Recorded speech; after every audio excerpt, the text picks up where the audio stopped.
It's alive. Hello, my name is Jared Logan, and you're watching the Stream of Blood, where we play tabletop role-playing games. And you've tuned in to this morning's episode of Frankensteins of Pennsylvania. We are playing a game called Promethean the Created. What a title! What a cover!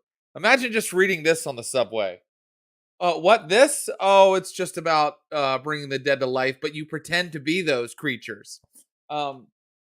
So we promised in our last episode of Vampires of Pittsburgh that there would be Frankensteins in the Chronicle. The Chronicle ended up spiraling out of my control, as it always does, by design. The spiraling out of control is by design. And we didn't quite get to the Frankensteins. So I said, you know what? Let's give our viewers an entire season of Frankensteins. And so here we are. Promethean the Created is about creatures who are cobbled together out of spare parts, some dead body parts, and some other things, as we learned from our creatures that we created last week. And then they're brought to life using Azoth, the divine fire, through alchemical processes that are occulted and esoteric. And so you're going to see our fantastic cast portray creatures who have kind of never been alive before, who are learning things about humanity. What is this thing called? Love. Those kinds of discoveries. I can't wait to see, now that we have the whole cast together, I can't wait to see what happens. Before we start, I have to mention another monster that's been created. Clinton Trucks has had his baby. Yay! I'd like to bring in interim secret storyteller Jill Petrachik to celebrate with me. Hello. I'm so Hello. excited. Yes. I was texting him like at 2 a.m. that evening of like just talking about, Frankenstein and just like how excited he was. It's all very good. Oh, good. Well, little Louise, there, if you follow Clint on his Instagram, you can see photos of the cute little baby. But little Louise is in the world. Everybody's fine. And we're just so happy that she's here, right? And she has a big head of hair. Yeah. So just beautiful locks. So exciting. Yes. Jill will be filling in for Clint today, as she often does. So Jill, I don't have my show notes up, but I'll tell you what, Jill, I'll if you want to G-chat me, you can send me any ideas you have while we play. Gotcha. All right. Thanks, Jill. And so that is the news about Clinton Trucks. We're so happy for him.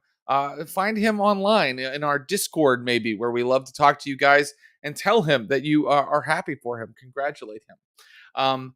What else? Odd segue, but I always have to mention when we play these games that sometimes, because they're about monsters and things like that, monstrous stuff happens. So you may see somebody get dismembered, or you may see some kind of gory, violent thing happen. There's violence often. People use strange powers that take over other characters' minds. If that kind of stuff makes you nervous, I don't blame you. I'm a little nervous. Give it a pass if that's not the headspace you are in today. We completely understand. And more importantly, the Discord I mentioned is the place to let us know about any reaction you have to our content. We really do listen. We really do take it seriously. So send your thoughts, concerns, gripes, corrections, and even praise, if you feel like it, to our Discord server, the Server of Blood. We would love to see you over there to talk about the games we're playing. Now, let's bring in our cast. He is a fantastic actor and improviser who is currently on location in Denver in residency with the Improvised Shakespeare Theater Company. And he is playing Cyprian, a creature that was created to perform. Please welcome Ross Bryant, everybody. Wow. Hey, Jared. Wow. Good to see you this morning, and big congrats to Clint Trucks on creating a homunculus of his own. Yes. It's an arduous alchemical process to create one of those things. You caught me reading as you sometimes do. I'm staying in like artist's housing here by where we're performing, and there's a laundry room where there's like a take a book, leave a book nice shelf, and I was kind of thumbing through the like James Patterson and like How to Win Friends and Influence People books. And then one sort of caught my eye, this slender volume called The Mummy Walks Among Us. And Hell yeah. So of course I had to take it. And this is the most Jared Logan-y little volume. It's just a collection of weird fiction from the 19th to 20th century. And the connected theme is mummies, featuring such tales as The Man in Crescent Terrace by Seabury Quinn and The Mummy's Foot by Théophile Gautier. Théophile Gautier, one of my favorite authors. Yeah, it's great. So I'll give this to you when I return to LA. Yeah, leave a book and bring that to me. Man, that sounds amazing. It's great. The Mummy's Foot is about a guy, an eccentric author who wants a remarkable paperweight, and so he goes to a knickknack shop where a perverted antiquarian sells him the foot of a beautiful mummy that he has tried to resurrect and marry. Yeah. Oh, that doesn't tell you everything. That's that old story. Yeah. Spoilers. Sorry. Yeah. Oh boy, I've never began my day going, you know what? I'm in the market for a beautiful paperweight today. I've never started my day that way. Yeah. This is a new code for living. I need to start flaneuring my way around Denver looking for elegant and grotesque knickknacks to. Yes, find all the elegant, grotesque knickknacks in Denver and bring that back to me because it'll come in handy when we play the Mummy game, Mummy the Curse. Fantastic. I'm going to bring in your next player. We're so happy to have her. She is a fantastic improviser, actor. You can see on some of our streams and then all over the internet applying her trade. And she is playing Miss Mary Rose Priscilla III, a Frankenstein made to be a plaything or a baby doll. Please welcome the wonderful Josephine McAdam, everybody. Hi. Yay. Hello. It just makes me so happy, that description. Yes, everything about even just saying the description, it kind of gives you chills. Yeah, it's good. Yeah, good. Were you good to your dolls when did you have dolls when you were little? Yes. Yeah. I had dolls. I don't know if I played a ton with them. I had a lot of like collection, type. Right. Not to play with too much. I had like one doll that I did play with, but I had a lot of dolls. I mean, I guess you would call them action figures, but you know, yeah, I had those too. I don't know. I would. It's always nice to tell stories. We were already I feel like we were doing what we're doing now just via dolls as children. Yes, that's true. It's just a through line from when I was 6 until now when I'm 40 something. I'm being coquettish. Let's bring in the biggest coquette of all who's ever coquetted. He is a fantastic actor. You can hear his voice in video games that you love, like the Assassin's Creed, and also he's on HBO Max's Raised by Wolves. They just finished filming season 2. He is playing Achille, an Osiris created, who is a master of occulted knowledge. Please welcome Abu Salim, everybody. Abu, hello. How you doing? Yeah. Oh, how's it going, man? This is so nerve-wracking. I have no idea what we're doing. Oh yeah, yeah. You have no idea. You weren't here last week, so you don't know all of the terrible things that Ross and Joe were up to while you were gone. But it's okay. Did you have dolls, action figures when you were young, Abu? Yeah, man. I had Action Mans and Action Man. I think that's a British creation, right? Wait, you guys didn't have Action Man? No, we had G.I. Joe. Action the Man, American the greatest hero way. of them all. What? I had Action Man, and I think Action Man? I think I had a Barbie too. Action Man is basically probably actually the British G.I. Joe. Oh my god! Yeah, it wasn't in the U.S. Huh? Seriously, I thought it was. Action Man. Come on. Yeah, I know what you're talking. I know what you're talking about. It might. There we go. Oh, look at him! Look at that hunk. Chiseled face. Yeah. We had Action Man in our house. Cool. Maybe. Well, in my defense, Action Man sounds made up. Like you, you're like, Action Man. Yeah, I also had figures like you're looking around your action man. It's like an adventure a Miss person. Doubtfire way of coming up with something. Unbelievable. Great. Well, you have created a character who is less of action and more of the mind. I know, right? And I have no mind at all on this, so this is going to be fascinating. That's okay. That's what all those dots are for, you know? Oh, boy. So, should we get started, everybody? Are we ready to play? Yeah. Oh, God. Let's do it. We can take our time and remember how to play as we go. But what I would really love to do is start with your character, Abu, because we created him 2 weeks ago, and I forgot to get one detail from you, which is all Prometheans have disfigurements, meaning that although humans see them as like normal people, like the weird alchemical fire in them throws up kind of an illusion so that humans can't tell that they're really shambling corpses. Other Prometheans can see what they really look like, and so an Osiren like your character, they often look, as you might expect, like mummies. But some of them even have blue skin, like the Osiris of the hieroglyphics.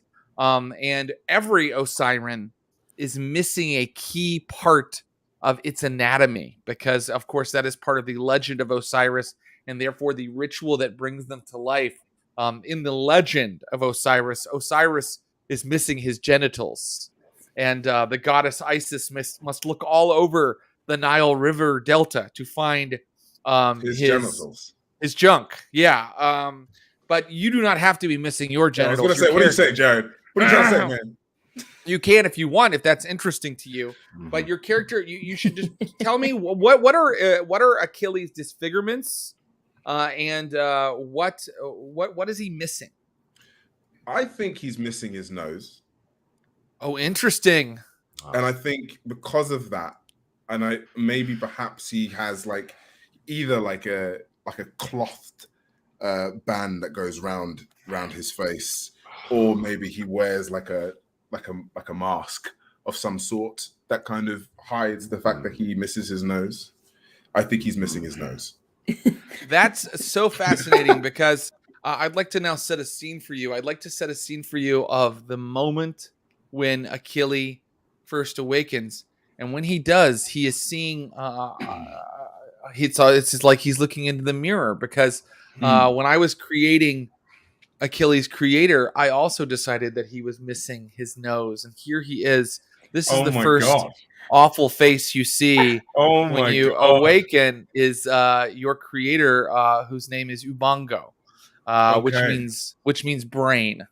And brilliant. Ubango raises Achilles using the water of life and death. That is part of the ritual. So you're immersed in water, and you awaken Achilles in what you might not have the words for, but what is a flooded house, like the basement of like a flooded house.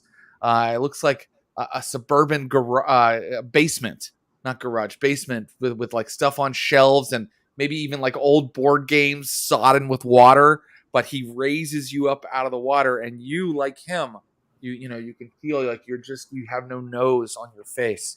Right. And so this is your creator, and he is very kind and very gentle with you, and washes you and clothes you, and all the while he's whispering to you. And months and weeks go by as he takes you to the upper levels of the house, and you realize that you really are in a house. And like there are many structures like this one, houses, but many of them seem to be abandoned in this part of the world. And so you are in an abandoned house, and he has filled the upper level with books, hundreds and hundreds and hundreds of books, and all of them are old or written in a cribbed kind of journal style, and they all deal with alchemy and the process of creating Prometheans.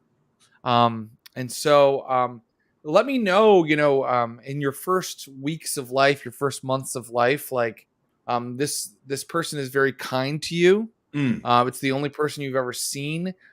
He is teaching you to read. What do you think Achilles natural instinct or how he behaves with Ubongo? Like, what do you think? What do you think happens between them in these first weeks and months of life? I think he's very kind of he's very. I mean, he's learning from Ubongo, right? So I think it's like almost like a father figure, and I think in that case, I think Ubongo is almost when he's reading these books and taking in this knowledge, it's like he kind of turns to his creator and is almost he's asking like I think because am I right in thinking that Prometheans all like the aim really is for humanity, right? It's for like yes. In fact, your early writings, or that's what he's teaching you all the time, right? That there are things that are alive in the world and things that are dead, and that you are dead. But if you learn from all of this knowledge, you will become a real boy. You will become alive.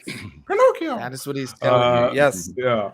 So I think the first sort of I think learning all this stuff and taking it all in. I think the first thing he sort of turns round and looks at his creator, and he looks at it. And he's like, humanity. Why? Why me? You will find that the fire inside of you makes people fear you, that it poisons the ground that you walk on. You are not yet complete, and until you are, the world will test you. The world will harm you until you become in balance with the world. And to do that, you must complete your magnum opus and become human. But why have you made me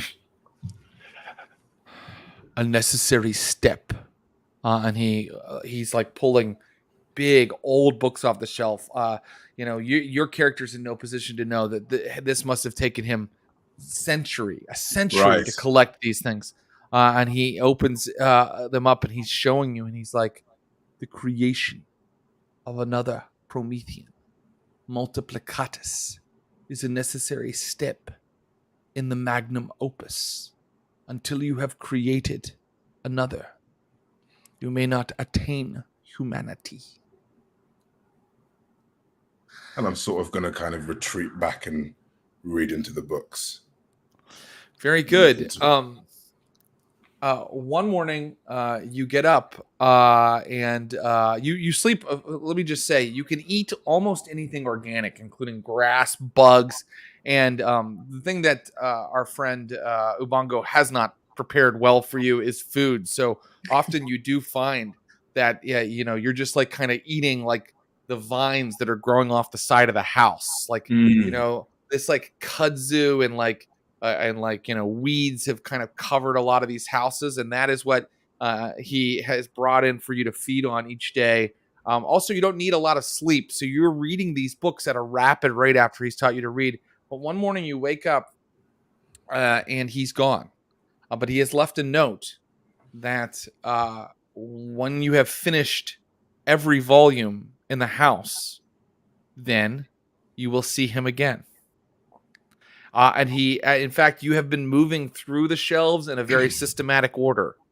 Like, you know what the next book you need to read is, and you know when you'll hit the last book. So I ask your reaction to that, Achille. Do you do as requested? Until I read the last book, right? It's like, Yep. I think what I'm going to do is I'm going to take the last book with me. Very good. I'm going to travel. Very good. So You have the last book in your hands, and you walk out into kind of an abandoned suburban neighborhood where there are all these like tract houses with aluminum siding grown over with weeds and vines and things like that. And do you know which way you're walking or where you're going to go? No, I think I'm ultimately sort of, because I guess I haven't been out. I've just been stuck inside and sort of peered out, been looking out, like kind of peering. And there's this feeling of like a sense of, I don't know, of loss and missing that I can't necessarily place. And I'm just... What you have done is you've absorbed an entire library of occult knowledge, which is why Achille has a 5 in occult. You know, I mean, like, you didn't just read like old alchemical like codexes. You also read like people's journals about vampires from like Salem in the 1600s. You read like, you know, werewolf sightings like that were over the years. You read all of this stuff, but mostly you read about Prometheans, and a lot of it was like personal journals and stuff. So you know about other Prometheans, you know about you basically Achille knows everything about the occult and very little about anything else. And that's the thing. And I think like ultimately I'm now trying to lead. I've taken 2 books. I've taken the first book that I've ever read, and I've taken this last book. And I think like ultimately my aim now is to almost find a school or find like a, you know, like a I think they're called a throng, right? And like, you know, form a throng of Prometheans and sort of teach them as well as guide and kind of aim to be a help and aid. So I'm using my Azoth to sort of lead me towards where I need to go to next. Excellent. So you have taken with you the final book, which is a personal journal of Ubongo's, actually, and is written in his kind of small, like kind of almost like hieroglyphic type writing. It's like very boxy. And you have also taken Fun with Dick and Jane, the first book you ever read. See Dick Run, See Spot. Yes. So that is what you have under your arm. And in terms of where you decide to go to find a throng, you've read many accounts of where other Prometheans might be. And so you may now roll your intelligence plus occult. Amazing. And anything that comes up 8 or better, 8 or higher, that's a success in this particular rule. So what app should I use now? You should just use Dice Roller, like or you don't, because there's no hunger dice or anything like that in this version of the game. So, and how many am I rolling? So you can roll. Let's see. For Achille, we know that he has 5 occult and his intelligence. And it's D10s, right? D10s. That's right. So tell me how many come up like 8 or above. Okay, let's see if this works. 8 or above. I've got 2. So 2 8s. Okay, great. So 8 9s or 10s. I don't need to know like what they were. As long as they're 8 or above, that's a success. So you got 2 successes. So you have 2 leads that immediately stick out in your mind. 2 leads that you think of right away might be a place for you to go. The first is there is a rumor of a Promethean cult operating outside of a place called Scranton. And if a created has figured out how to get humans to serve and even worship that created, then maybe they've unlocked some other secrets, and there would certainly be perhaps other Prometheans there. So that is a rumor that Ubongo collected and that you know about. Scranton, Pennsylvania. Or there's another rumor. Here's one. There is a Promethean alchemist in a place called Altoona who has been there since the old railroad days. And she has been working to create a new type of Promethean, a tulpa, a being born from pure imagination. Those are your two hooks. A cult or a creature made of imagination. Both of those are your leads where you might go. What does my good brain do? Your good brain, yes. Your good brain allows you to re-roll. It allows you to re-roll if you fail a roll, like and you've assigned it to occult. I would maybe even recommend you assign it to a different skill, because your occult skill is 5, so you're going to very rarely fail that. You can tell me what you'd like to assign that to later, but once it's assigned, so yeah, that's it, right? That's it. Okay, I think what I'm going to do then is I'm going to follow the lead of imagination. I think that's quite interesting. That's fascinating. Follow me and you'll see a land of pure imagination. Soon you find yourself in you walk. What do you think Achille does? Does he has no money? Does he find ways of traveling by? I think he runs. I think he like sort of it's almost, and I think he's like really kind of, it's almost gangly. It's almost to a point where, like, you know, and I think he travels at night as well, in the sense of like people are like, hey, did you see that like tall like blue figure? You know, it's like Slender Man probably originated from Achille in the way and how he moves and how he kind of just darts through spaces. Yes. I forgot that you also have a transmutation that allows you to move like at double the speed of other people, of a normal person. So you are this sort of occult Forrest Gump moving through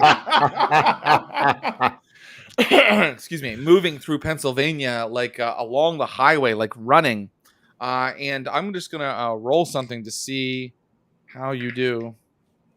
Okay, unfortunately, at one point, and keep in mind, your disfigurements are hidden to anybody who can't see through this sort of azothic sort of illusion that is cast. Otherwise, humans would constantly be going, dismembered corpses walking down the street. So, but they know there's something wrong with you because the illusion isn't quite perfect, right? That they see what they think they're going to see a little bit, and they don't realize what's truly underneath. Well, while you are running one night, because you travel by night, as you say, some red and blue lights start to flash near you, and a police car starts rolling up alongside of you. And you are moving at an incredible rate of speed. And the person inside like goes like, "Sir, stop running, please." And sort of Achille just stops and kind of looks. And assesses. The man gets out of his patrol car. He's a plump gentleman with a ruddy face, big hat, and he is now standing in front of a sign that says Altoona, Pennsylvania, as he welcome to, as he waltzes up to you and goes, "License and register." I mean, well, it doesn't have a registration license, ID. Maybe he's nervous. He goes, "License and registration. I mean, your ID, please." You wish to see who I am? That's correct. Yes. Well, look at me. Okay, no ID. Where are you running to, sir? Promise. Hope, happiness, enlightenment. Why are you stopping me? Well, sir, when I see someone running by the side of the highway, which, by the way, you're not allowed to run up here. It's my job to make sure they are safe and that they have... Should I feel not safe, officer?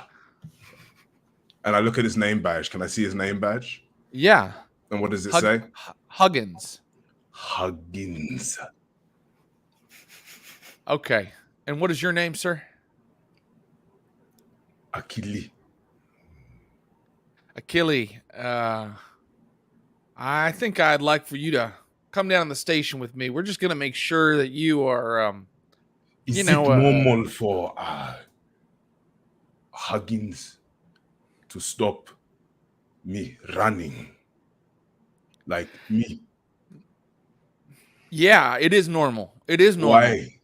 Because if someone is not a citizen of my beat, Altoona, PA, and they're running around at night, Sir, I'm not going to argue with you. I'm not going to argue with you. I'm talking. All right. We are talking. Yeah, this I got a a vagrant or drifter. I'm gonna grab the hand and then sort of like move it aside. Say, to me, talk to me. Now I want you to roll your Azoth. Oh god. Because Prometheans have something called disquiet. So this guy's already, I think he's already kind of the type that would be disturbed by seeing someone like Achille running through his town, which is really sad and awful. But then on top of that, Prometheans can really, really make people irrational. So tell me how you did with your roll. 1 success. He did pretty good on his composure plus resolve, and so he doesn't get crazy yet. He maintains who he is, which is still pretty not great. And he's like, "Let go of me, or I'm going to place you under arrest." And I kind of let go, and I'm like, warm touch. Okay, pervert, get in the back of the car. Huggins, can you tell me where am I going again? What's the place? You actually know that you are going to try to find a Promethean named Norma. That is the creator that was working on a being of imagination. I look for Norma. Do you know where Norma is? The unhoused woman who lives in the old theater. You know. Cool. Hey, chance. Yeah. No, I'm afraid that right now I need to check and see if you're even a citizen of the United States of America. So please get into the back of the car and wait. Look, you're not under arrest. I just want you to come down with me, and we're going to have a little talk back at the station. The station. You take me in car. I can run to station. No, you come in the car. In car with you. That's correct, yes. To Norma. Yeah, to Norma. At station. Yes. Okay. I tell There's you a bit of a language barrier here. No, it's fine. Let me do this. Go in car. I come now. So you're in the back of the car, and he. Well, no, I'm gonna wait for him to turn and then fucking run. Great. So he thinks he's got you, and I think that this is more of like a trick because I think you're very fast, but it's all about the moment where you wait for him to turn away. So what do you have that you could use to kind of trick him? Subterfuge or stealth? Do you have either of those? Stealth. I got stealth. Give me a wits plus stealth roll versus his wits plus awareness, and let's see how it goes. 2 successes. 4 successes. Hey, wait! Now you are fast. Like, are you activating your transmutation? Yes, absolutely. Okay, so in that case, I think it does cost you a point of Pyros. So I'll go ahead and roll a d10. That's how much Pyros you have, which is kind of like, your pool of power points. And then go ahead and take 1 off of that. So we know exactly how much Pyros you have. And then you take off, and he's like, wait, stop! And he hops into his car and starts it, and is like coming after you in his car. So now he's going to make a drive roll, and you're going to make a dexterity plus athletics roll to see if you can get away from him. And by the way, like, you don't have to stay on the highway. So tell me exactly what you're doing. Achille. Yeah, I think I'm literally just going to, like, as soon as I can see he's in the car. I think I've decided to go, to off road. That's the way I'm going towards, rather than necessarily stay on the road. Is my kind of aim here. Very good. So I'm very good. Roll my dexterity and athletics, right? Great. Do that. Yeah. Okay. Let's do it here. which is 3.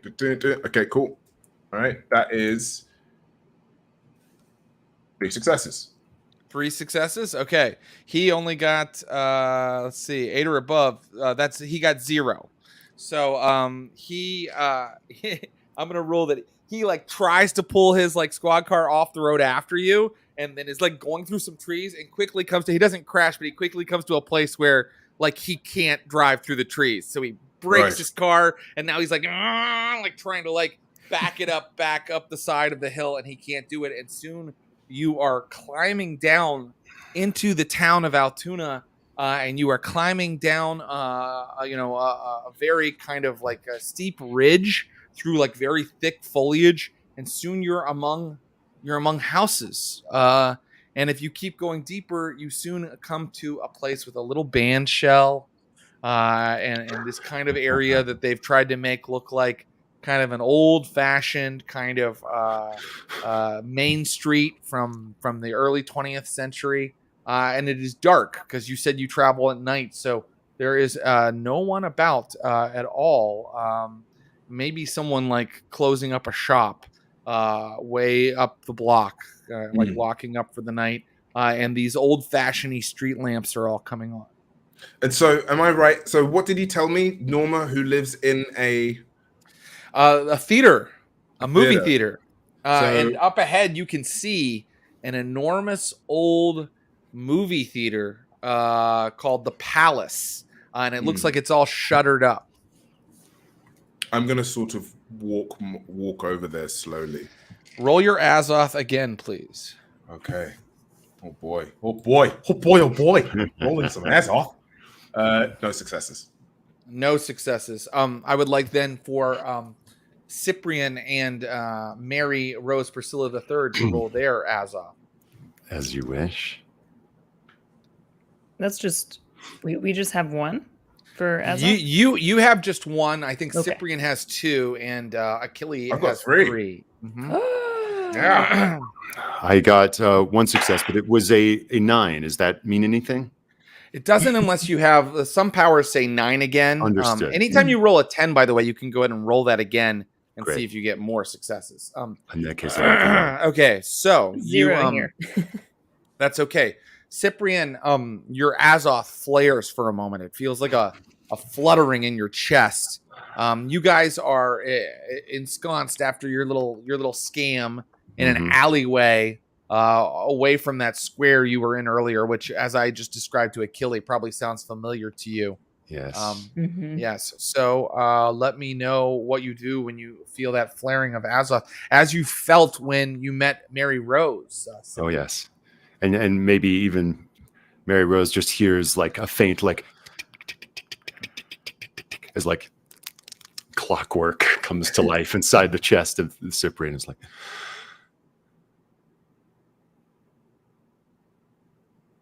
we have a friend. A friend? Yes. Oh, we had to go find them. Oh my god! What the fuck? In a world of so much difficulty, I would say that we need friends, do we not?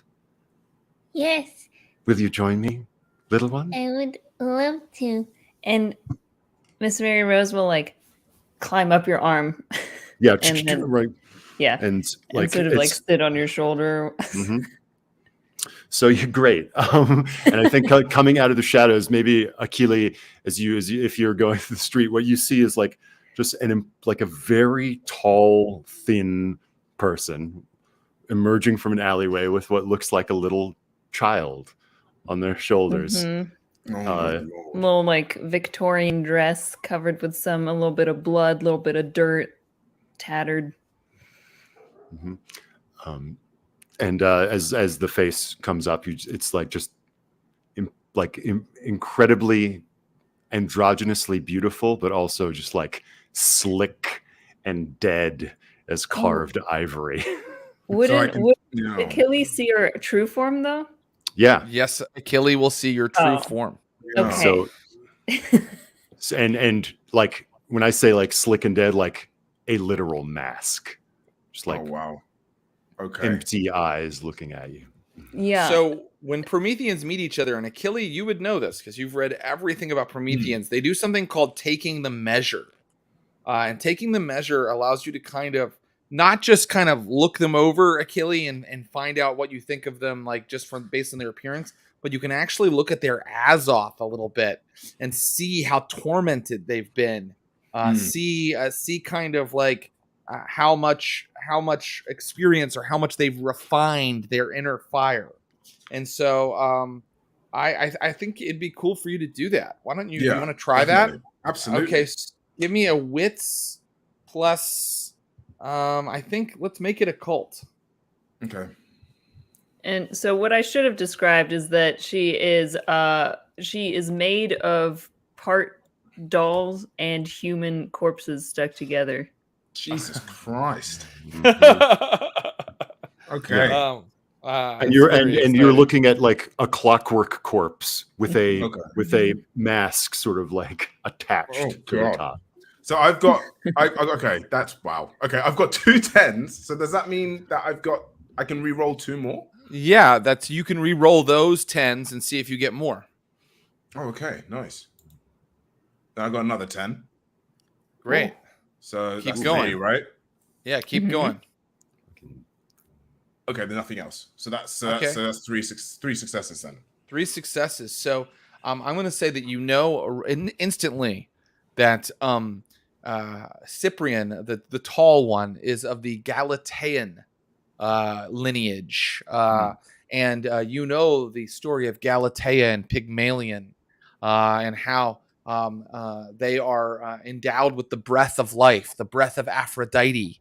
And then in the original story, it was a beautiful statue that came to life, but the actual procedure involves culling parts of beautiful people to kind of build like this. And he is mesmerizing. He is hypnotic in his.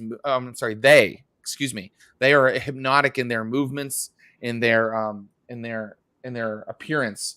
And you would also know that that our friend Miss Mary Rose Priscilla III is a Frankenstein of the lineage known as the Wretched, and they are brought to life with the divine fire, electricity usually, also made from dismembered body parts. But it looks like this creator has gotten really creative and added some doll parts as well. I'm gonna kind of look in, like, kind of, and I Achilles quite tall. He's like very kind of looming. And I think, he kind of looks at you both and he's sort of like, built of beauty. You have beauty within you. And you, little child, so much anger, energy. I do not know. Do you know? Maybe we will learn as we go along. Achille. They call me Achille. What are your names? And go for it. Hi. I'm Miss Mary Rose Priscilla III, and I know I sound like this, but I'm not a kid. I don't think I am. I was just put in here. Yes, but childish appearance for people who see you, I see, can be looks deceiving. You, faced mask man, ticking. I see ticking. Name. And can I do the same sort of like roll this some Azoth to see if I learn anything about wits plus occult. Also, I just forgot to mention to Achille that not only do you know their lineages, but you also know how much Azoth they have relative to you, and you know that you are I don't know if it matters to him or if he would use the knowledge. You are the more powerful or the senior created here. Okay, go ahead. How did you do, Cyprian? I didn't. If it's just wits, because I don't have any occult, I learned nothing except what I'm seeing. And, okay, yeah, you have no idea, Cyprian. You were made to perform for the people. You have no idea. But I will say this: all this flaring of Azoth, suddenly the lights on the Palace Theater. It's almost like you guys are kind of like judging each other's divine fire, and there's kind of like this electricity in the air between all three of you. Perhaps the beginnings of a throng are forming, but that energy is kind of like lighting up the area, the deserted square, and then all of a sudden the lights on the Palace Theater come on, and the Palace Theater is lit up as it was back in the day. It still says closed for renovation, but it is bright and shining, and there's a like electric kind of hum in the air now above all of you. No matter. I am the Cyprian. Cyprian, the Cyprian. And as beauty, flattery, sir, will get you everywhere. So my maker used to say. And I'm sort of going to look at this sort of the lights and be like, I've come here for a reason. There is someone in there, named Norma, builds us imagination through imagination. Oh. Come. Should be interesting, huh? Yeah, let's go. And now I'm going to sort of slowly walk towards this with our little group. Very good. So you arrive at the doors, and they are heavily padlocked, and where there used to be glass, there's plywood kind of over everything. And it looks like this place has been closed down for a long, long time. And yet the lights are flaring and they're flickering a little bit as you all approach, possibly in response to the strange energies that animate you. Are there any gaps in it's busted down? Like, is there any shattered wood or like small little apertures in the glass? Great. Why don't I'm not going to make you roll because you thought to look for them. So do you want to search for that for a little bit? Sure. I'm not going to make you roll. I think that you search for a little bit and you come around into the alley beside the place, and you see that there is a catwalk, kind of or like a what do you call it? Like a kind of a fire escape that leads up to a door, and you haven't tried that door yet.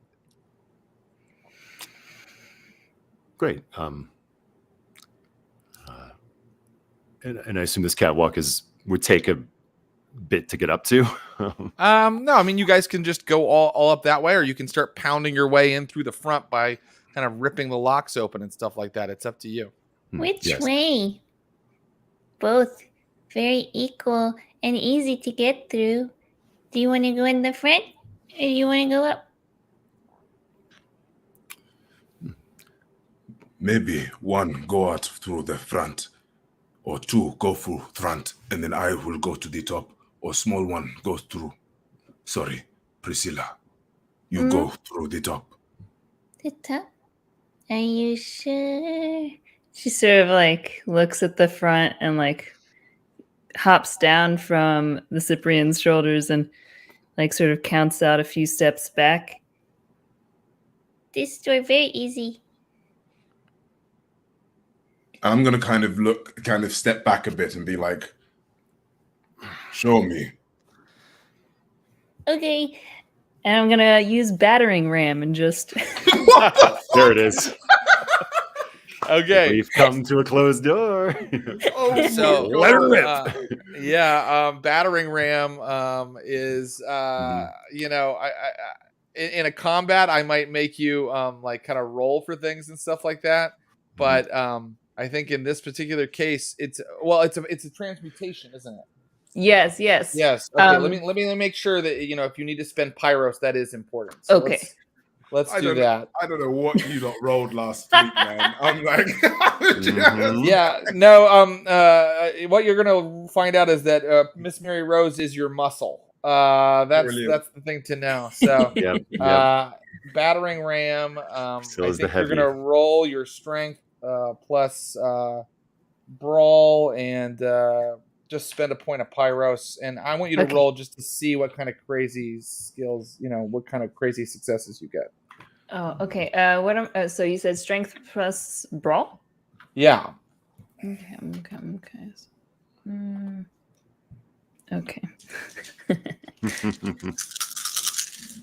Oh, here we go. Yeah, it's you spend one pyros, and go ahead. Tell me how you do. Only 2 successes. Well, get this though. Are any of them 8s or 9s? Because you have unholy strength, which means you get some bonuses to this kind of thing. Let's see. Yeah, one of them's a 9. Unholy strength. You have 9 again rules, so you can roll that 9 again. Okay. Mm. Nope. Okay, that's So just okay. 2. But I'm going to roll, since you have the power and you spent the pyros. Mhm. You're able to do it, but it's not like instant, Mary Rose. You don't just like smash through it in one move. It's like you just watch Achille as this tiny little child-like creature just bash. May I make a pitch? Yes, please. if this door suddenly like splinter is wrenching open, if the Cyprian can just like pause like as it's kind of just like, yes, perhaps there's some reinforcement on the inside. I believe I learned that it's always important to make a stylish entrance, and I'll use this double jointed ability. You just see the Cyprian like unpack themselves, like a hand goes through the hole and like the head swings down and it just like buckles and slips through the tightest little crack in this thing. And my God. And you just see it kind of like disappear. So excellent. So you disappear into the room. You kind of wiggle down in, and in just a second later, the stuff really starts cracking, and the rest of you are inside. But Cyprian, since you've gotten in a minute earlier, I think that you immediately realize that the air in here is almost unbreathable. That there's like particles or fibers inside this little theater, and you're having a little trouble breathing. The other thing you realize is that right beyond where you're at, is the auditorium, grand old theater auditorium. The doors are closed, but you can hear a movie going behind the doors. Like, you know, like, and it sounds like it's going at like full volume. Someone is projecting something in the auditorium. All right. I'm gonna keep battering since you're through now. You're through now, but I think Cyprian gets to do one thing before you come through. So, Cyprian, what do you do? Okay, so acrid, like borderline unbreathable air, and there's a movie. Yeah. I guess I'll just cast my gaze around this. I guess I'm in the lobby, the concessions area. Yes. And just a quick danger check to see if there's anyone or anything lurking here that I need to be concerned about. So yeah, looking around in this area, you can make a wits plus awareness roll. Is that wits plus awareness? Yes. Forgive me. Sometimes I might be yelling out old vampire skills. Yeah, awareness isn't one, is it? Yeah. Let's go wits plus investigation. Investigation. Thank you. And forgive me. No. I'm getting my rules sets confused. Great. How dare. I know. Why can't you just keep 5 different games in your head at all time and all of the skills in those games? That's one success. One success. So one success is enough for you to say it looks safe in here, but definitely there's someone in the building. Suddenly, smash! Like the doors come open, and in walks Mary Rose and your friend Achille. Ta-da! Well played.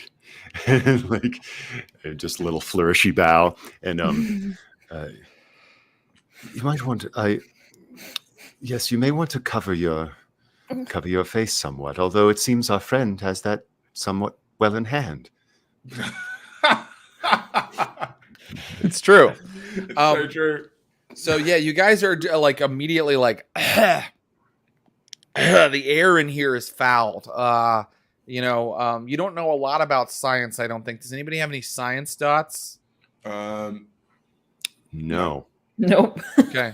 But you know what? You know everything about Prometheans. And with a occult of 5, I'm not going to make you roll for this, Achille. When Prometheans stay in one place too long, they create what is called a wasteland. Whatever element that they are aspected to, they ruin that element in the area. And so there is undoubtedly a Promethean here aspected to air, because the air is completely fouled here. And I'm gonna look to both the Cyprian and Miss Mary Rose and be like, there is someone like us here, someone who stays here, hiding away. By the way, the movie that you heard earlier, Cyprian, has been shut off. And I think perhaps our rather ostentatious entrance has been noted by the tenant. Oh, they're a friend, right? We don't know. Well, if they know that we are here, perhaps further slinking around is moot. And I'm Shall going we to kind make of ourselves known? Yeah, I'm going to sort of step forward. I'm going to nod and sort of step forward and say, we are looking for Norma. Norma, are you here?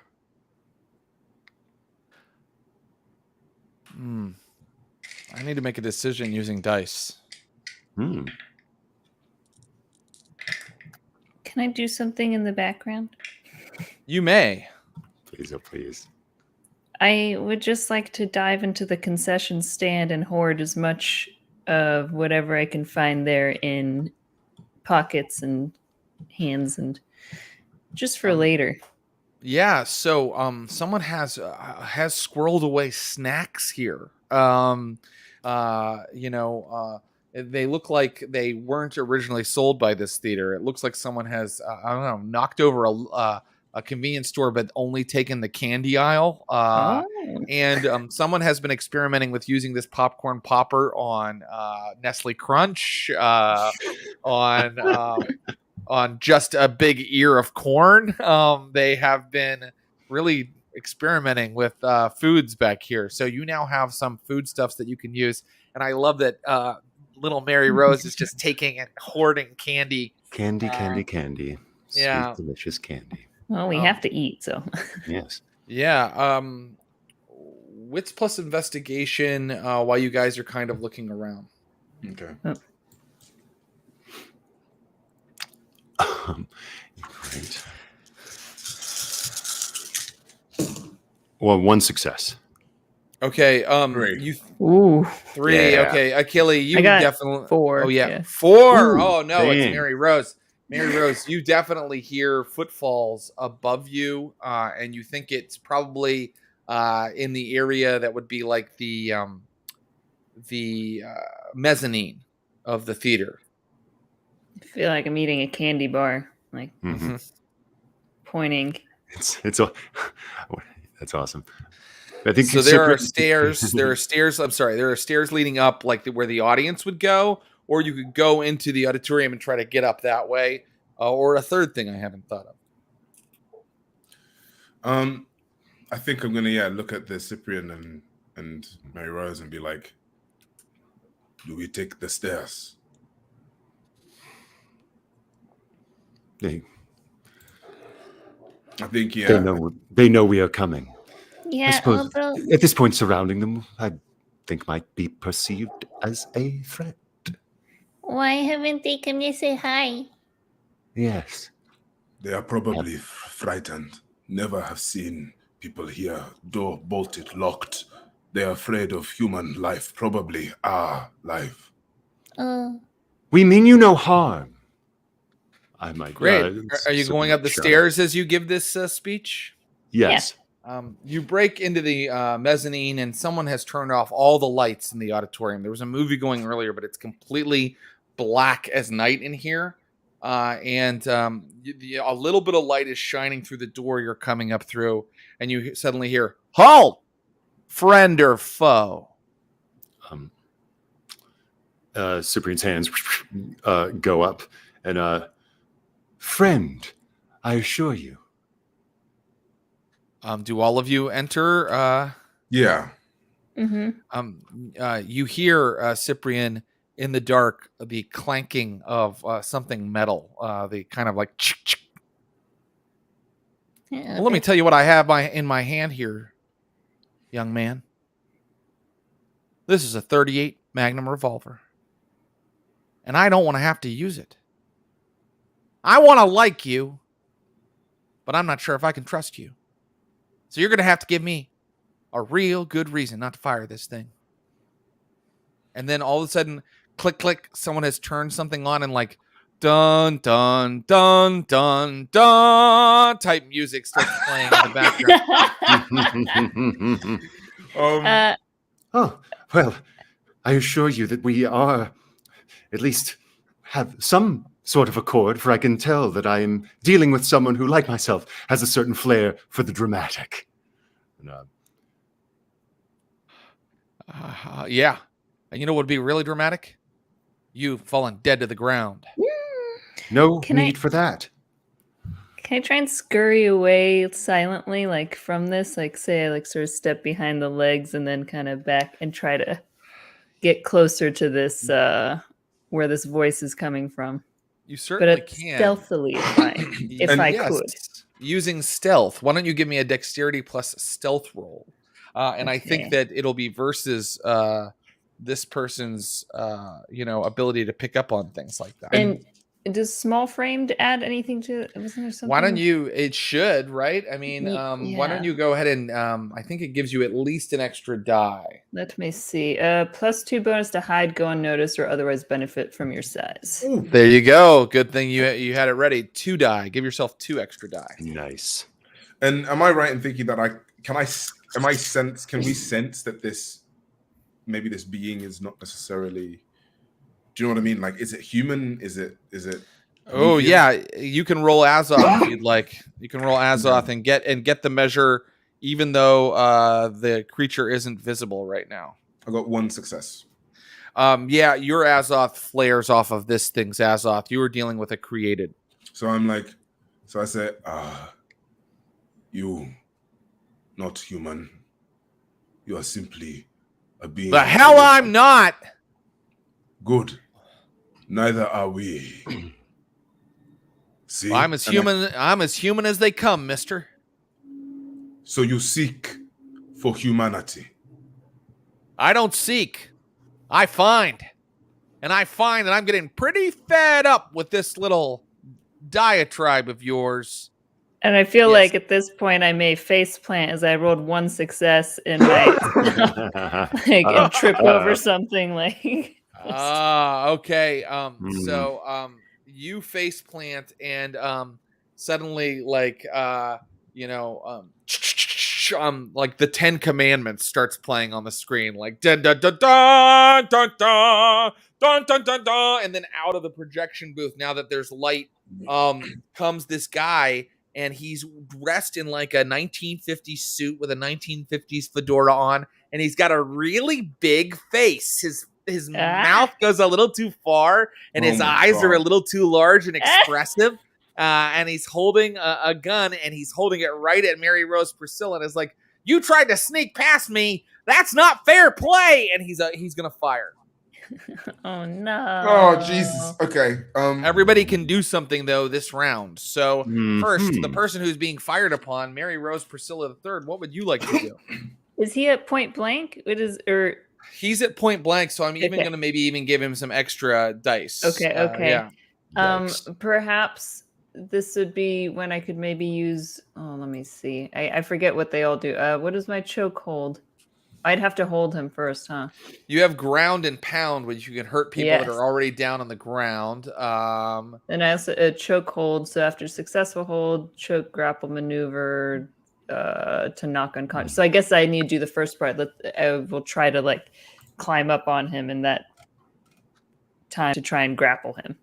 Okay, yeah. So go ahead and give me we'll call that a Dex plus Brawl roll if that works for you. Or you can use And then what do the other people want to do before he pulls the trigger here? I'm gonna try and run in the middle of this. And try and almost stop the fighting. Okay, great. Are you doing like another social kind of like thing, or are you like maybe intimidate, like stop, or are you trying to like stop him physically? I'm gonna try and actually literally get in front of the gun. Do you see what I mean? Okay. Yes, I think I do. Give me just a Dex plus Composure roll, I think, because it is hard to just put yourself in front of a gun. You have to be a pretty cool character. And Cyprian, what are you going to try to do? All right, since we got these two physical forces of nature bearing down upon our attacker, then perhaps Cyprian will take a soft power tactic and attempt to calm the savage beast here, and use all the charisma at their command to try to please, no need for that. We mean you no harm. Okay, talking goes first. Give me your roll. What is your roll? I think that's a persuasion. Yeah. And I guess that would also be manipulation, right? Yeah, I'll allow it. Yeah. Go ahead and tell me how you did first, and then I'm going to go to the other guys. Or maybe presence. Maybe makes more sense. That makes sense. Mm-hmm. Okay, here we go. Okay, 8 and above are successes. Is that right? That's correct. Mm-hmm. Okay, 2 successes. 2 successes. Okay. Oh, wait, I rolled a 10. Oh, yeah, re-roll that 10, baby. Almost. Still 2 successes. Okay, that's pretty good. Okay, so 2 successes. So the gun actually goes away from Mary Priscilla to you. Great. And that's when our friend Achille jumps in the way. Achille, how did you do? I got 3. 3, very good. Achille, you are now definitely in the way of the gun. You steeled yourself, and you're basically saving the life of, or saving from a gunshot these Prometheans you just met, because he is going to fire the gun, but he only gets 1 success. So I'm going to see how Mary Rose Priscilla does. Does he fire it as she's grabbing him and pushing him down? Or I'm sorry, grappling him? Let's see how Mary Rose did. How did you do? I just got 1 success. Oh, okay, but he only got 1. So you do it. So Achille jumps in front and is like, wait. And then Mary Rose is like climbing up this guy. And the gun does go off, but it does not go off into Achilles' body. Thank goodness. And you do have him grappled now. Do you want to put him in the chokehold? Yeah. Let's put him in the chokehold. Okay, great. Let's see. Accumulate success across multiple turns to turn unconscious for a few minutes. So basically, we've got a few turns to get some information, and I'll hold him in this chokehold. Okay, great. Yeah, so you only have 1 success, so you have I'm going to say 1 turn to before he's out. Yeah. So you have 1 turn to get information from him, guys. Okay. But I don't want to rob you of your victory, Mary Rose Priscilla III. Why don't you please tell me what you say to him or what you're doing to him when you're choking him? I say, stop resisting. We want to be friends. Just talk. Okay? Yes, friends. Yeah. And can I click into that Azoth sort of reading thing that I want to get a complete understanding of this thing?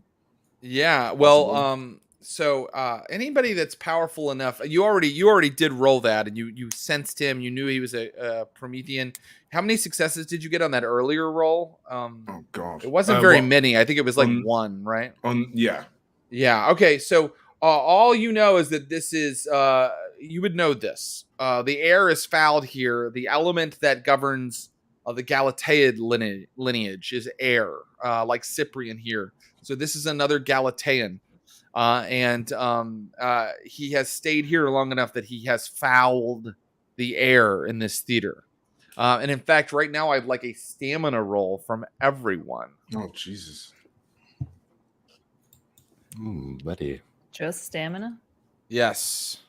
Uh-oh. Pass, fail. 0. I got 2. 2. Okay. No. Okay, no soap.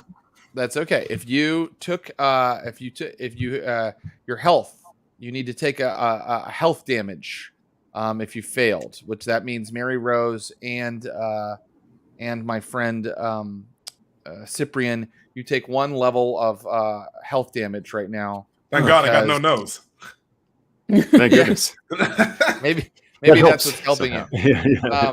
So Deflect. so yeah, you're like all wheezing like to be down here, and it cuts away your ability to like kind of run around and do physical stuff like this, which is why it's coming up now. You just all of a sudden like all your stress went way up, and you all like started jumping around, and now you're like and I think like in this kind of moment, I'm gonna try and look into whatever eyes or even this grin, and sort of I sort of say, you've been here for a long time. Do you fear the outside? Do you fear humanity? I don't fear humanity, sir, because I am human. No, you are not human. You are like me, like the friends you are hurting. Who are you? What are you? Why are you here? Fear. What do you know about Norma? The chokehold is about to make him look. He's a Promethean, so he doesn't really like go unconscious, but he might deactivate soon if Mary Rose doesn't pull that that little doll arm off of his throat. I feel like if go on. Yeah, if I'm like I start like coughing in his ear, like why are you ready to? I'm gonna let go, but you better be nice. I'm gonna kind of grab the gun while he's sort of down here, and but I'm not gonna rip it from him. I'm gonna hold it and be like, I will tell you about Norma if we get out of this place. They are hurting my friends. I can't leave. Why? I'm not going anywhere. What do you fear? He doesn't go unconscious. He just deactivates. Yeah, what I'll do is I'll let go and I'll climb up so that I'm sitting on his shoulders, basically ready to chokehold if needed. Okay. So you've let off. You've let off. Yeah, I let off. I'll just climb on his shoulders and sit with legs over the shoulders. The palace is my home, and by God, I'm not going to let anybody take it away from me. No one is trying to steal anything from you. We're only exploring, seeking to meet others like us. There's safety in numbers. What is there worth stealing? What secret are you trying to keep here? I have no secret. I'm here in my home, and I'm defending it. Mother said that people would come and try to take it from me. Mother is Norma. Norma, he has been kept here for reasons unknown. Where is Norma gone? She went away a long time ago. She said she had to go and create a new film, a new story for me to watch. Meanwhile, the Ten Commandments is going full Technicolor behind you. Pharaoh, I come to the, like in full volume. And the light is from the projector. With new film, I think I'm going to look at him and be like, new film, bored of your creation. Create, wants to make new. She has left you. She has abandoned you. You are like me. I too was abandoned by the one who made me. And am I aware that also within so for example, creators, they surely there is the way in which they build the created, they must have some form of so for example, both the Cyprian and this sort of cowboy have some form of connection via animatics film, this almost wanting of beauty. Is there similarities in creators that I might have kind of sussed in regards to what they try to reflect onto onto the created? Yeah. Yes, that makes that. I think I follow your train of thought. That yes, whatever they find beautiful, they try to instill into their creation. If you're talking about the Galatean lineage, they definitely it's all about beauty. Yeah. And this guy, by the way, is handsome. It's just he's a little too matinee idol, as you're looking at. He's made cleft in the chin is just too deep. In fact, let's see him if we can.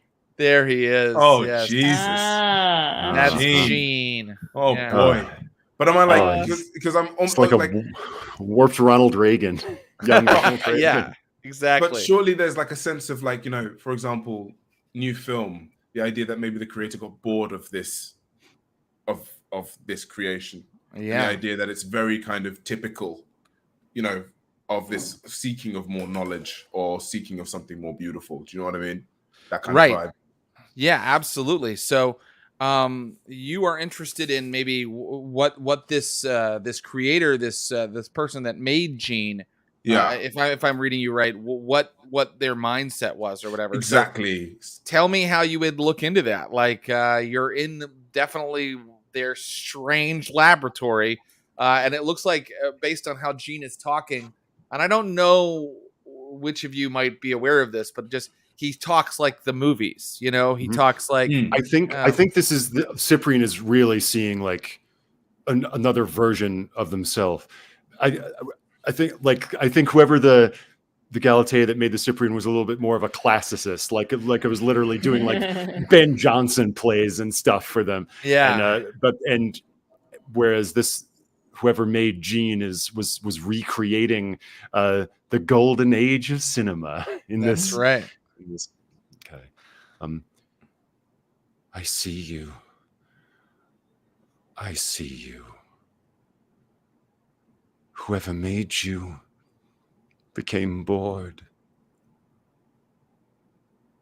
Don't you wish to not merely be the plaything of your creator, but make something for yourself? Sir, how dare you? While you would speak of my mother in those terms, while she is the finest, most lovely woman I've ever had the privilege of meeting. Now, you all are welcome to shelter here, since you have shown me mercy. But by golly, you better not test my patience. Because gun or no gun, I'm very handy and very capable. Now, what shall we watch? And he heads back to the projection. Unless you stop him. You had him. Actually, I don't want to devalue the fact that you had him kind of trapped. Yeah, I feel like like the legs are locked, like around his neck, type. Yeah. Would you mind getting off of me? And I'll look at Achille and the Cyprian, sort of like wait for like a nod of like, well. I'm gonna kind of nod. Okay, but be a good boy. Your mom's not here, but we're watching you. And I'll hop down. Yes. He goes back into the projection room, and then you hear him in like another chamber beyond, and you hear the clattering of like metal as he's moving things around. Am I right in thinking we can't stay here because of the fact that I was like, I need a breath of fresh air. Yeah. I mean, possibly because you guys are created. You're not humans, so you could probably handle this a lot longer than a person could. Like they would need a respirator, or they'd immediately start passing out. But yeah, it's not good for you either. And you're all like coughing a little bit and wheezing. So staying the night here doesn't sound that palatable. But you haven't gotten to the bottom of this mystery yet, Achille, of this being created by imagination. This is not a tulpa. Gene is not a tulpa. It's not what you were promised in the journals. And I thought of him, and I kind of, I'm like, we have been given free rein to look at this place. We should investigate. Okay. I'm gonna go running into like corners, and then like God. go just like looking for shit. And I go to Cyprian, and I kind of go like, Cyprian, maybe you keep him busy, distract him, keep talking, while me and I'm sort of, she's gone, and I'm like, while we look and find out more. Yes, of course. I can tell that you are wise. I am glad that we found you. Thank you. Yes, this is a creature that stepped in front of a bullet for you. So, and I think Cypher is like, and it's all the ticks are like, it's like all the gestures are graceful and theatrical, and it's like the Cyprian like dips down and like kisses your hand, Achilles. It's like, thank you. It's like little bow, and then is like walking away, like dancer off to the projection booth. So let's start there. Let's start with Cyprian, what they say to Jean, because it's like looking into a weird funhouse mirror, Cyprian. Like the Galateans are sort of created to be entertainers often, and you're looking at like a creature very much like you, but he seems to operate under the delusion that he's already human. Yes. And he's creating a hellhole here. He is creating a wasteland. So what, in talking to him, what will your goal be? Just distracting him while the others look around, or tell me what your goal is in talking to him. I mean, I think Cyprian is lonely, like, and I think if the idea is that we're going to find, what Cyprian has gleaned is that there's whoever this Norma is, then they have a way of like helping you become more human. Then if we can find them, if I can get some information out of Jean, that would be great. But aside from that, to distract, but also maybe to convince, like, why stay here? Come with us. I want you to pick like the main thrust, because I think it really will affect the scene. So is it to get him? Is it to get Jean to leave? Is it to get Jean to give you information about Norma? Is it to, I mean, you could say, I want him to realize that he's not human, like, or is it to just become friends? That's like a whole goal in and of itself. Which one do you think is the main thrust of the conversation? I'll get information. Very good. In that case, give me a manipulation plus investigation roll. But before you roll it, let's have a conversation for a little bit and see if I can give you any bonus die. Okay. Great. Before I roll it, the best years of our lives. Have you seen that one? War is hell. Oh, yes. To have and have not. That's a classic. Hurly-burlies, forests of steel. Yes. Yeah. He's just moving around big canisters of film. How many of these have you got through? Well, let's see. There are about 110 here, and I've watched all of them all the way through 1,400 times. It has been quite some time since your mother accompanied you. Yes, but she's coming back one day. We just have to keep the faith. Yes, of course. Hope is important. Casablanca. Yes. Morocco. Yes. Morocco.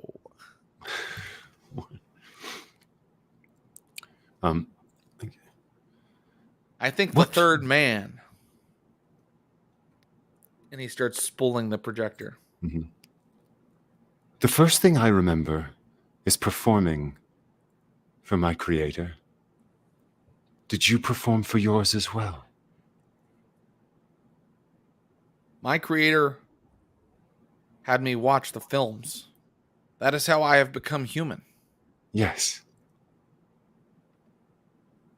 That is how I have attained a humanity that you have not yet attained.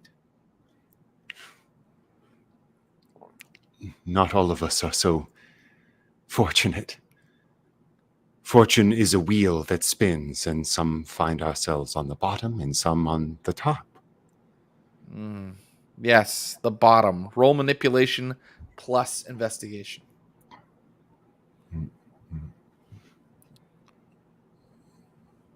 Mm-hmm. How'd that go? We're just checking all these dice. All right. Oh my gosh. 2 successes. 2 successes. When you say the bottom, he looks at a film canister that's on the very bottom of the pile, and this film canister is not marked with a title. You know, like it's not masking tape with like a scrawled on title. Instead, it's a symbol, a really strange looking kind of symbol. It looks like kind of like a squiggly letter T with like a weird curly Q coming off of it, and then like kind of a curl kind of above it. It looks like some kind of strange occult symbol. And he kind of looks at it nervously and then back at you. Meanwhile, within the rest of the theater, you guys have been looking around, right? Miss Mary Rose and Achille.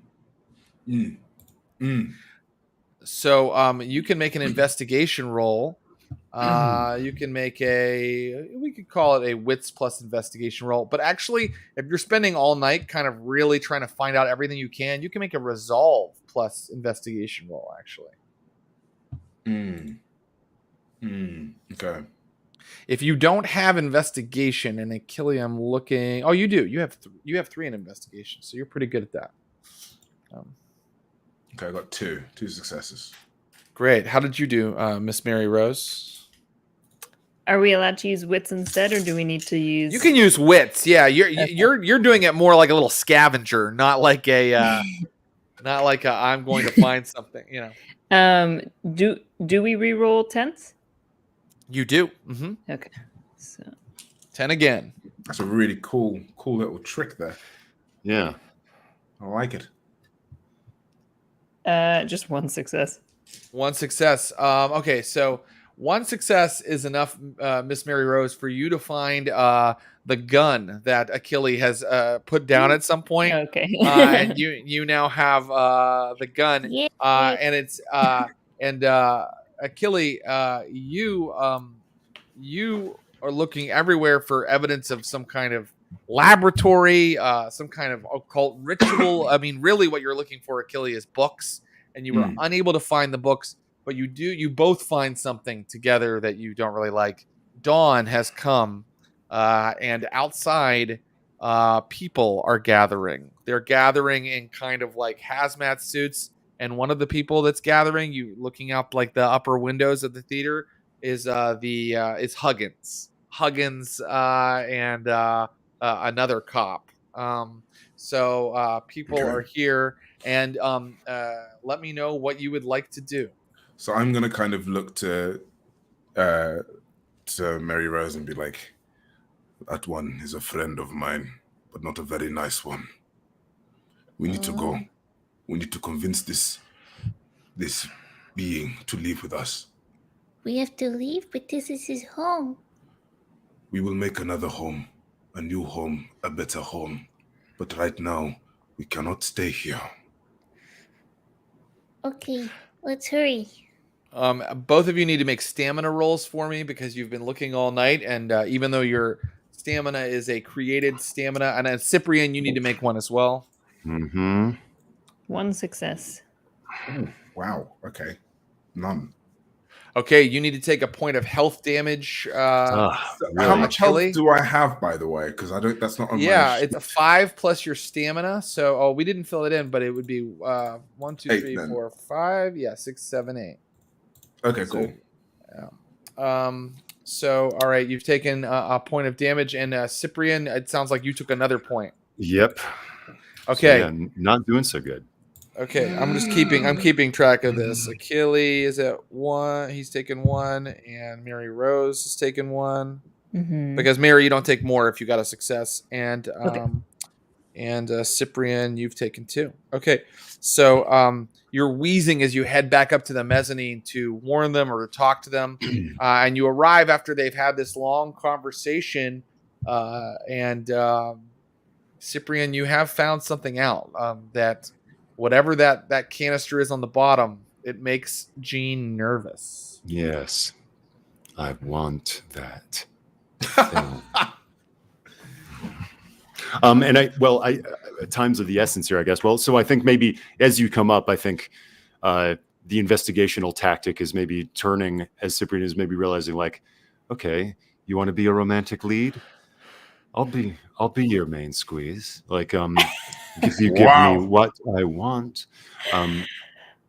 It's like, it's a shame that such a strong and silent man should languish in so lonely a place with no companionship. Well, I have so many friends to keep me company. Yes, but Olivia de Havilland. And I'm gonna kind of walk in and be Garbo. like, we need to go. We have visitors outside, not friendly, and they will destroy you. And you hear actually now people moving through the open entrance, the now open entrance. You can hear them kind of down below. You have company.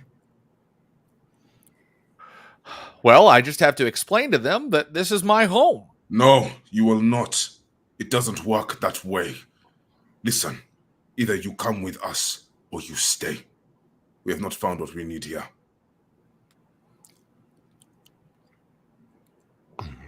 And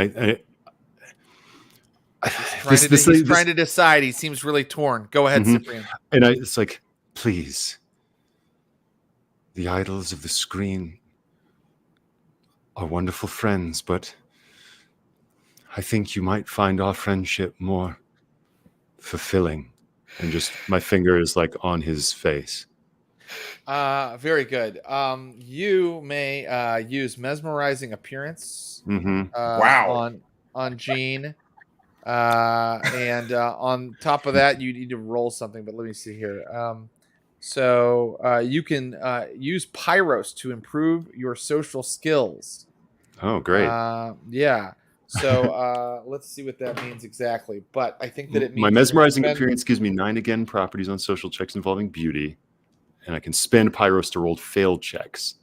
Okay, great. So go ahead and give me a seduction attempt. Okay, so I mean this now is manipulation, persuasion, yeah. Okay, yeah. I feel like we shouldn't be watching. Well, I'm gonna kind of just sort of avert my gaze, like, oh wow, okay. God, I've got these enormous dice pools when I keep rolling, so I keep rolling, like I'm maxing out at 2 successes, and that's what I got, 2 successes. Well, with the 8 or above is a little more punishing than the vampire 6 or above. Yeah. But on the other hand, I count it's a tortured existence. It's a tortured existence, and a success is a success. So I'm gonna roll his resistance to something like this. His resolve plus composure. Okay. Cool.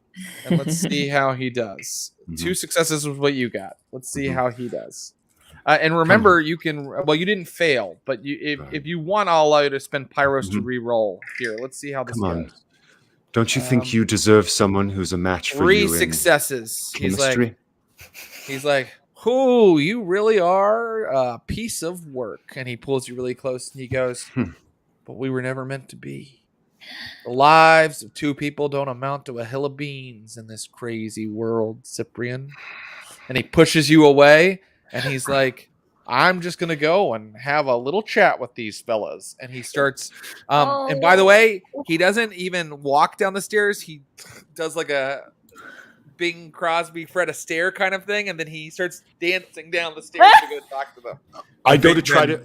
I stop, but as I turn, I'm like, I look at you, Keely, and I'm like, the canister there. Does that mean anything to you? And I look at the canister and I kind of see the symbol. And what do I see? Yes, you see the occult symbol for Tulpa on the canister. Okay, for tulpa. So what does that mean to me? So a tulpa is it's sort of a theoretical idea. It's mostly found in Tibetan Buddhism, but it is of a creature or a being, a personality formed from pure imagination, created by the mind. So with that then in mind, I guess then he starts like sort of deducing that literally this shell of a being is sort of formed by all these movies and everything, right? That's an interesting conclusion, but I think that to be fair to you, I'm going to let you have a intelligence plus occult roll. Okay, right. Yeah. Oh, more strengths. Here we go. Yeah. Right. Yeah. Let's kick it up, shall we? Right. Here we go. Oh, baby. Oh, my God. Okay, right. There we go. 4, 5 successes. Very good. The tulpa, the being of imagination that brought you here, will manifest if you play that film. So with that in mind, that is Norma's other creation. So then, with that in mind, so with that canister, can I quickly pick it up and play it? Yeah, if you guys can get the machine up and running, I think that's going to be a technology plus intelligence roll. And let me see how many successes you get, because already down below you can hear voices getting raised, like hands behind your head, and you hear, let's just talk this over, gents. Like it's already getting heated downstairs. Are we gonna let him die? And I'm gonna basically be like, can you two help him? I'll figure this out. And I'm sort of gonna, can I use my crafts? Oh, interesting. I'll let you use crafts, but I'm going to be tough. I'm gonna say you need to get 3 successes. Okay, so crafts plus I was gonna say intelligence. Okay, cool. So just kind of figure out how the thing works. Okay.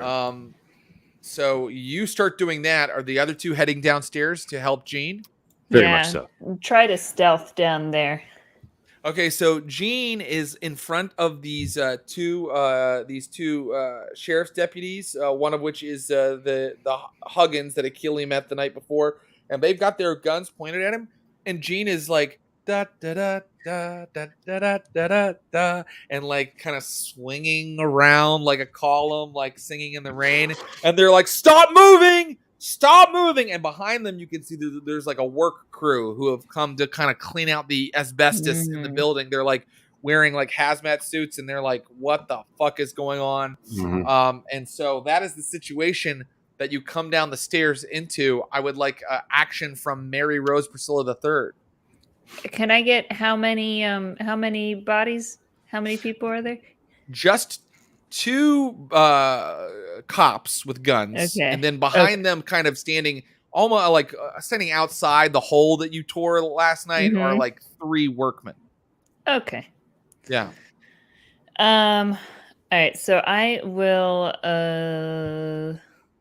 I would like to try and sneak up behind the cops.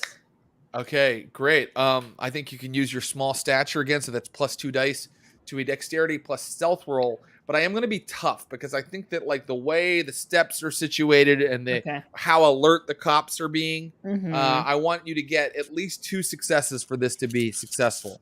And my friend Cyprian, what are you going to do? I'll take at least at the beginning. I'm going to take a more social tactic. Cyprian will just swan right down the stairs and be like, please, gentlemen, my husband is having one of his episodes. There's another one! Oh, look, I'm not saying that your tactic was wrong, but you just scared the shit out of them. Yeah, I'm trying to be social. I'm a fucking creepazoid. You're a strange creature that wouldn't realize that perhaps this is not the situation to just waltz into and start talking. So one of the cops points at you, and they are about to start firing because you've scared them. So How did it go, Miss Mary Rose? How did it go on your 4 successes? Woo, baby. Okay, so you can pick one of the cops, but just as you get close. So do you pick Huggins or the other deputy, a kind of skinny guy with a mustache? So if this is happening, if as I get close, the Cyprian gets a gun pointed at him, I would like to prioritize the one pointing at the Cyprian. Great. Okay. So you've got to do something, and Cyprian, I'm like, you can do something as well, but he is firing. You scared the shit out of him. Firing and at me? Huggins, he's firing at you, and Huggins is firing at Jean, who is still dancing. And you can do something as well, Mary Rose, but here come their shots. Okay. Oh. Okay.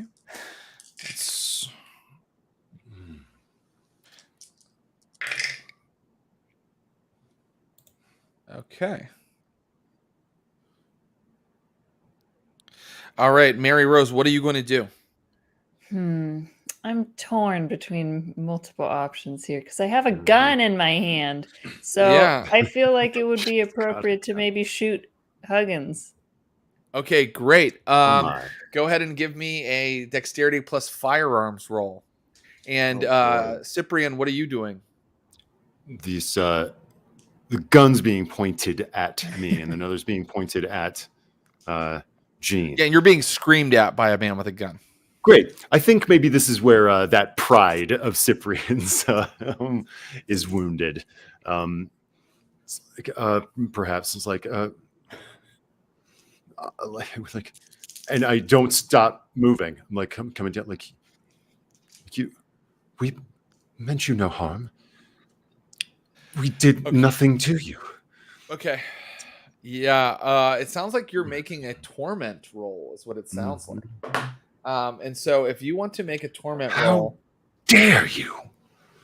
I would love for you to roll.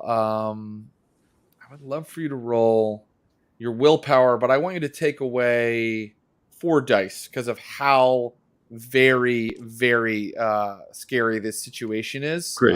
So what am I rolling? Roll 3. You're going to roll your willpower. Great. And we're going to see if you go into torment. And your willpower. Oh, wait. Your willpower is already just. It's already just 3.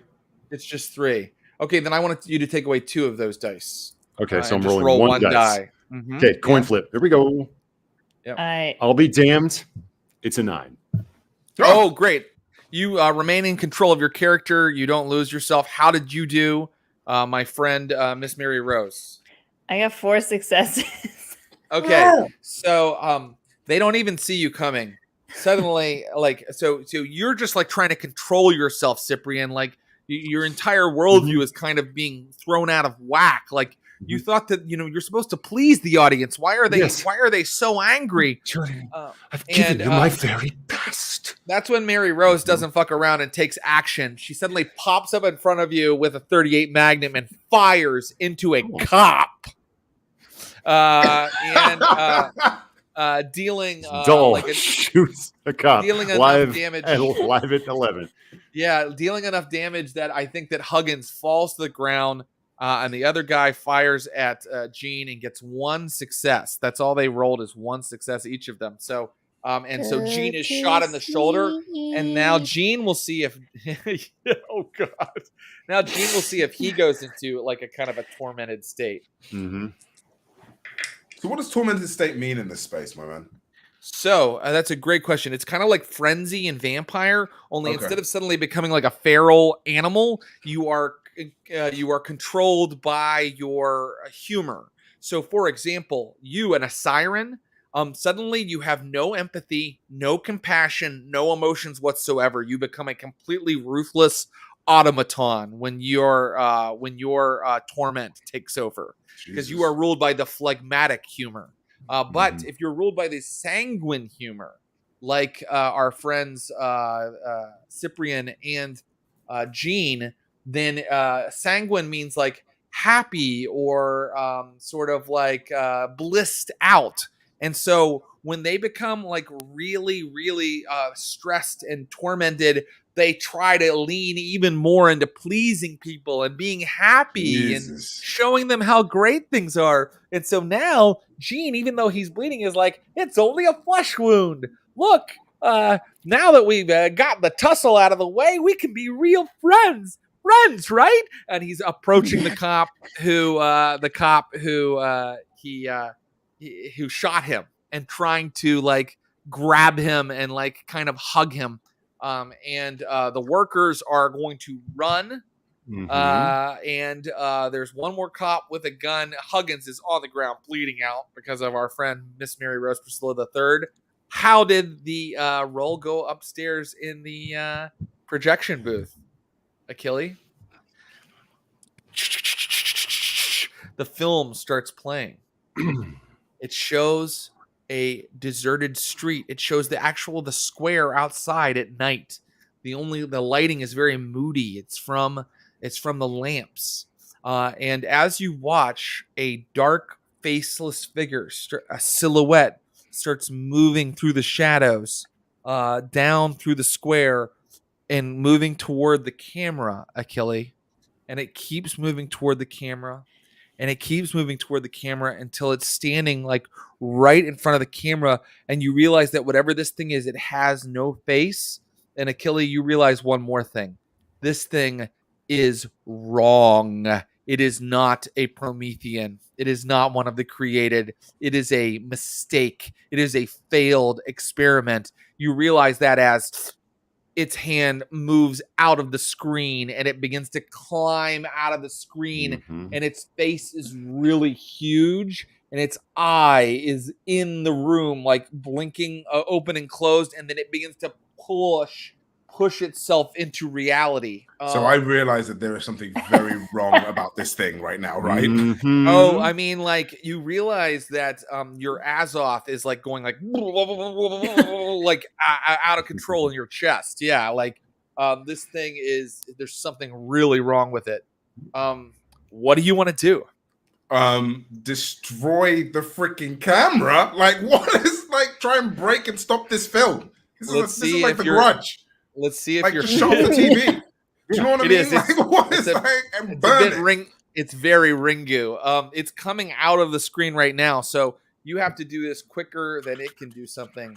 Achille, I think I need a dexterity plus I think brawl roll from you to just kind of destroy this thing. But in the meantime, it's going to reach directly for you. No successes. Oh God, let's see how it does. Is it coming out of the movie theater? Oh my God, it's coming out of the movie screen. Yes, and you guys can all hear, like out in the lobby, like you can hear that the film has been ratcheted up again, but the sound is really weird. It's like it just sounds like a bunch of like cracks and pops, like when there's a crack or pop on an old film. Unfortunately, Achille, this is so fucked. It just rolled 3 10s. And that's all the successes it gets, but that's enough for like suddenly Achille, like you're like gripped by its enormous shadowy hand, and it's draining your pyros. So I don't know how much pyros you had in your pool, but 3 of it is gone, and it's like literally like eating you, like it's eating the alchemical fire inside of you. Everyone can feel something wrong happening. But right now out in the lobby, this cop has a gun on Gene, and Gene is trying to hug it. So I want to know, what does Miss Mary Rose Priscilla III do? I would like to use my unholy strength and/or shoulders of Atlas. Yeah. To pick up Huggins, and then run full force into the other cop. I love it. Oh my God. That's great. Allowed, and you roll a strength plus brawl roll. And Cyprian, what do you do? So I'm seeing that happen. And managing to control yourself, you definitely see what kind of state that Gene is in. He's like, please don't give up on me. You know that, he's like giving this like really kind of like crazed monologue as he reaches for this policeman. And that is the policeman that is about to get rammed by this other cop. Is that right? Yep, that's right. Mm-hmm. Uh-huh. And you also feel something going on in the auditorium. I think I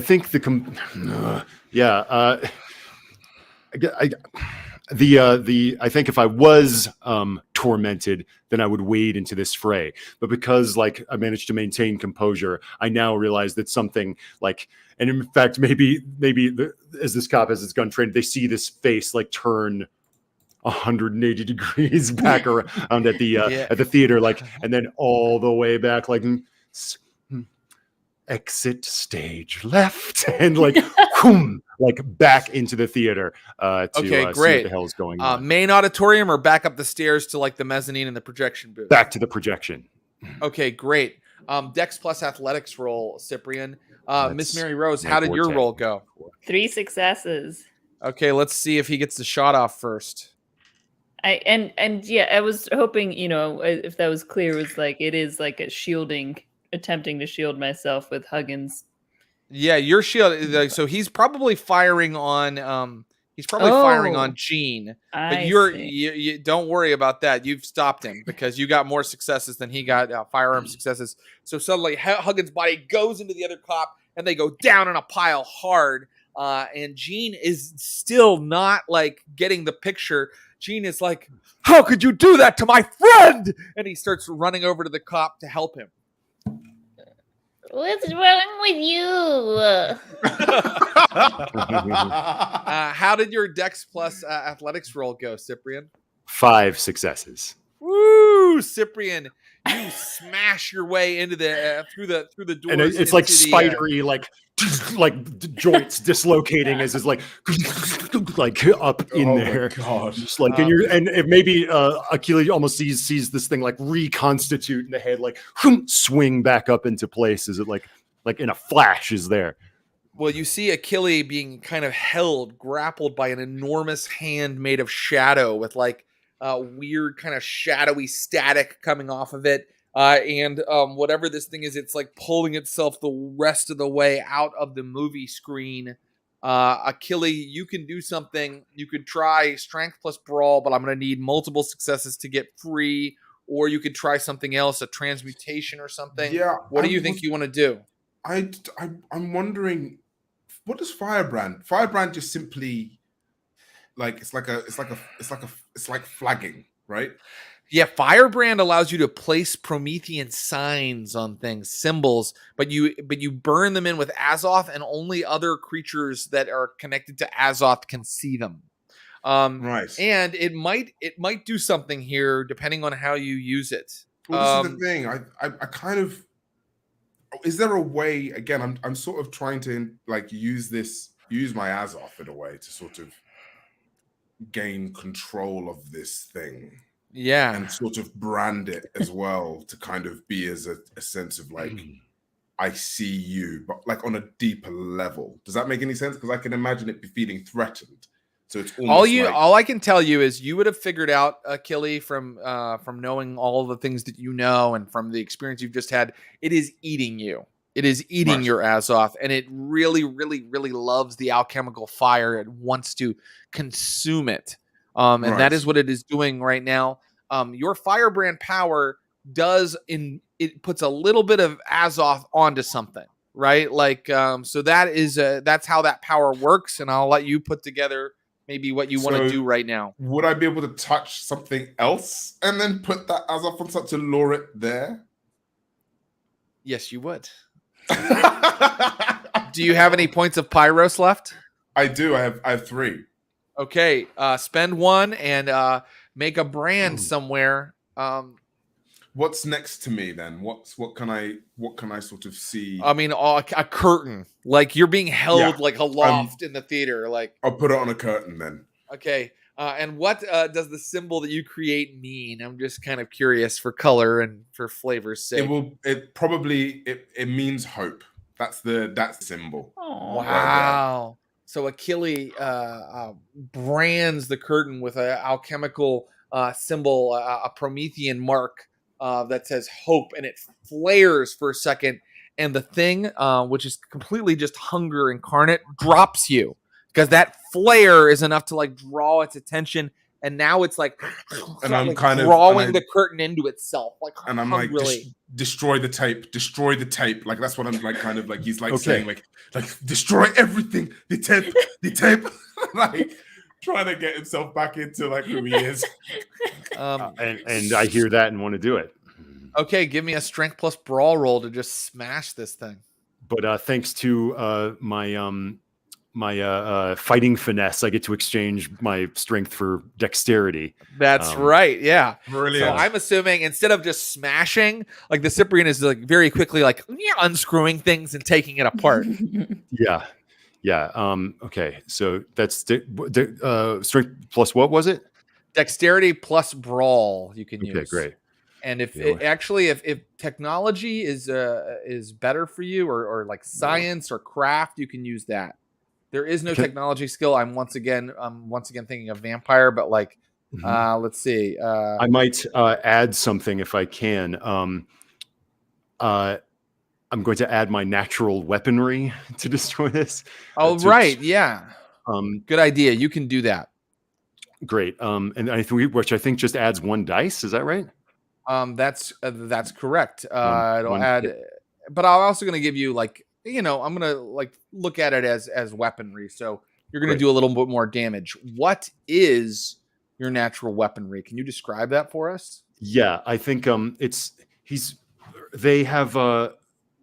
dead, beautiful hands, arms, but you can always maybe like imperceptibly hear like the underneath, and like little, like just like filigreed clockwork, claws, and just out from the fingers, and maybe from like elbows, also like the Guyver, like yeah, and dash forward and just begin to like just this thing is just falling apart. Perhaps if my 2 successes are enough. Your 2 successes are enough. You immediately identify the part which needs to come off, which is the part that's like making the light shine onto the screen, and you remove that bulb, and then suddenly, boom! And Achille, you've already fallen. Whoop! To the ground. I'm going to give you a point of just bashing damage from falling that far to the ground. You're at 2, and the thing is suddenly gone, and the air feels like clear for a second. And so we've come to the end of our session today. Well done, Achille and Cyprian. But the real question is the fate of Gene, and that is left up to Miss Mary Rose Priscilla III. So he's holding the cop to his feet, and he's caressing the cop's face, and he's like, "Don't you see I love you?" Like he's just like being so strange and consumed by his torment. So Miss Mary Rose, what do you do? Do you save him? Do you abandon him? What do you do? Oh, let me think here.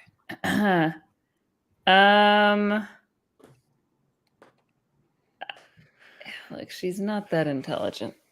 I think we're gonna abandon him, but it's like you're just going to perish here. We're just trying to help, but get it together. And I'll like smack him in the head. Okay, but that's like getting hit with a sledgehammer with you. Exactly. You're trying to bash a door down. And if I need to reach, I'll take off my arm and hold it with the other arm and hit him. Okay. Give me just for the hell of it, brawl plus. Actually, you can use weaponry if you want, since you're swinging your arm. It's up to you. It's the Fist of Talos. Right. Jesus, that's right, the Fist of Talos. Oh my God. Yes, the bronze man. Yeah, let me bring up the Fist of Talos here. That's pretty rough. It's gonna do extra damage for sure. Here it is.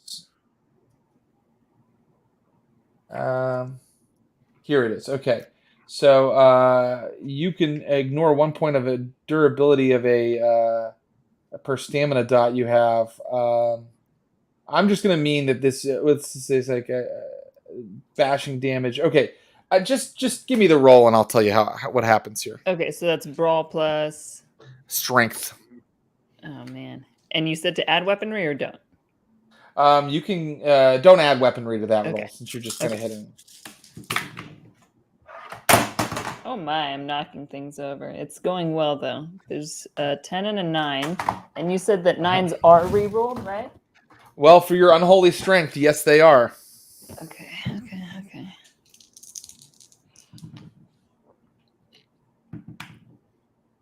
3 successes. You smack him with your fake arm, and Miss Mary Rose Priscilla III, you kind of break Gene a little bit, like, and he deactivates again and flops to the ground on top of the cop, who's just going, and Gene is like, and the atmosphere in here has become really unbreathable. You can feel little flecks of pyros kind of igniting the little fibers in the air. Yes, you had a question. Yeah. I just want to lean down and whisper in that cop's ear. It's like, get out while you can. And don't try to take away people's homes. It's not nice. I'm just a kid. And I'll like prod him with the arm and then run out. Sweet dreams. We will leave Gene to his fate with the cops. I think that you all are sufficiently. If you didn't, like we know, Mary Rose abandons him, and we also know that the other two have just had quite an experience and probably have to leave the theater and get out into the night. And so you have not added Gene to your throng. Perhaps you already have the elemental aspect of air spoken for. And you found out that this tulpa, this rumor that you followed, was actually a true monster.